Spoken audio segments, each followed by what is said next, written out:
Hello everyone, my name is Andrew Bond Bosher, and today I want to talk about sidechaining send and return effects in Ableton. So what I have is three audio channels, all with the same loop, one with the dry loop, and then the second with one send, and then the other with another send, just to give you an idea of what we're going to do. So first and foremost, I'm just going to play the dry loop we have, and then we'll go from there.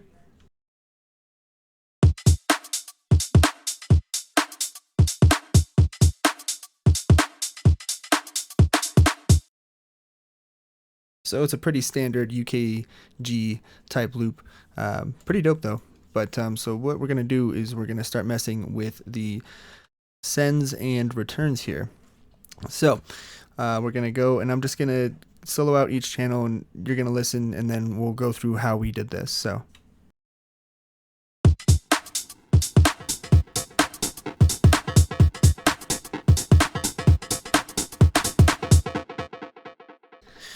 that particular send has a little bit crushing going on, as well as a slight bit of ping pong delay going as well. And then so the third one is with a reverb instead. So let's take a listen to this one.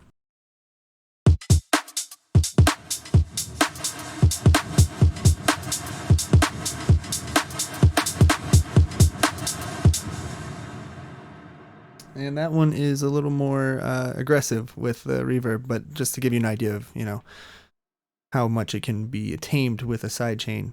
So let's go in and how we did this. Now, first and foremost, obviously, send and return essentially is just you're sending the channel's audio signal to a different audio channel with different effects. Normally, when you do this, you have the potential of making the signal much louder, and can be kind of uncontrollable.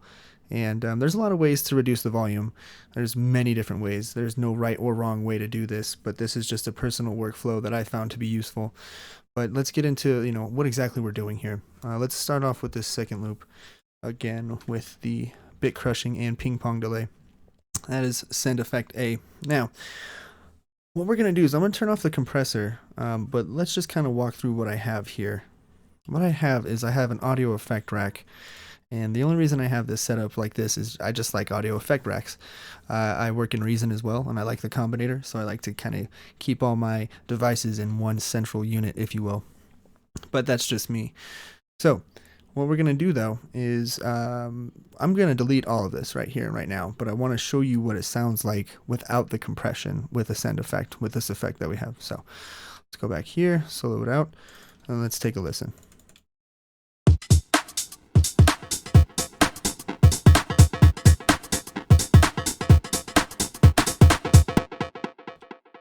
And it's considerably louder. It's quite a bit louder, so we want to control it with some compression. But what I'm going to do is I'm going to delete everything we have here and do it from scratch. So good boy. All right, so first and foremost, let's go into our audio effects. Let's create an audio effect rack. Now this part again is optional, but I do recommend it just because you can map macros, and it just works really well with your workflow and how versatile it is. Anyway, so let's create a chain so we have an audio signal coming through, and then what we're going to do is we're going to throw a redux, actually. Now, this isn't going to obviously sound exactly like the example just because we're doing it from scratch and I can't remember the exact parameters, but so let's click and drag a redux in there. Let's make it a hard sample. We'll downsample it like 24, and then we'll do the bit reduction to like 8. Just to give an idea, just to give more of like an audible difference in what we're doing. And then a ping pong delay, just turn down the feedback maybe, keep it at 3 steps. And again, this is just more about workflow, so don't focus too much on what the effects I'm using, more about the compression I'm about to do. The next thing we're going to do, and this is the important part, is we're going to throw the compressor on post effects in the audio effect rack, or after, it doesn't matter, either way. We're going to click to show the graph. What I'm going to do is I'm going to make this very aggressive. So we're going to click the down arrow first, and to show the sidechain and EQ option of the compressor, we're going to click sidechain, and the audio from where it says no input, we're going to basically take it to where whatever loop we want it to be.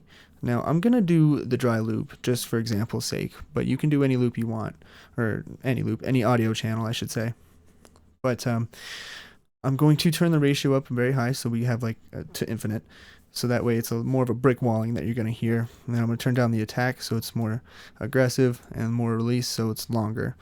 We're going to turn down the threshold a bunch to maybe like minus 14.2, and the knee all the way down to 0 so it's very sharp as far as the reduction and the compression. This is, again, just for example's sake. You'll hear what I'm talking about, but I encourage you to obviously make your own adjustments and customizations. So let's take a listen to what we have now when we send that all the way up to the max send and return. And yeah, let's see what we got.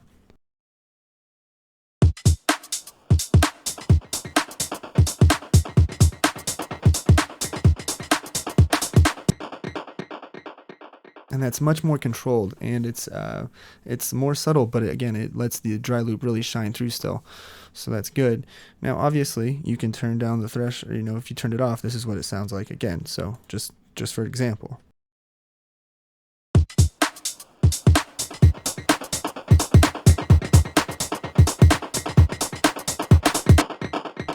It just gets really overwhelming.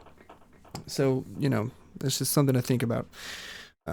Now we're going to go to the third channel here, where it's going to the B send, and this one has a very, very big reverb on it with a very, very long tail. And so let's take a listen to what it sounds like without the compression, the sidechain compression, and then we'll go from there.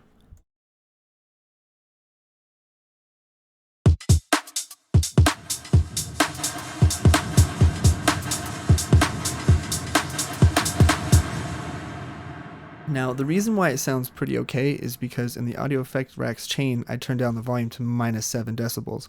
You can obviously do this in the mixer channel here, but it doesn't really matter. It's completely up to you. I just like, again, the audio effect rack. So that was without, but this is with the sidechain compression.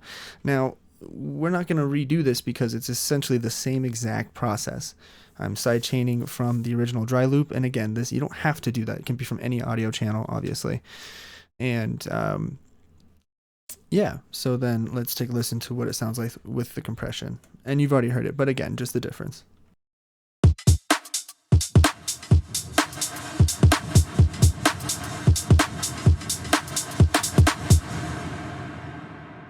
As you can hear, it's much more controlled. So there's a lot you can do with sidechaining sidechaining send and return effects, essentially from the dry loop on itself.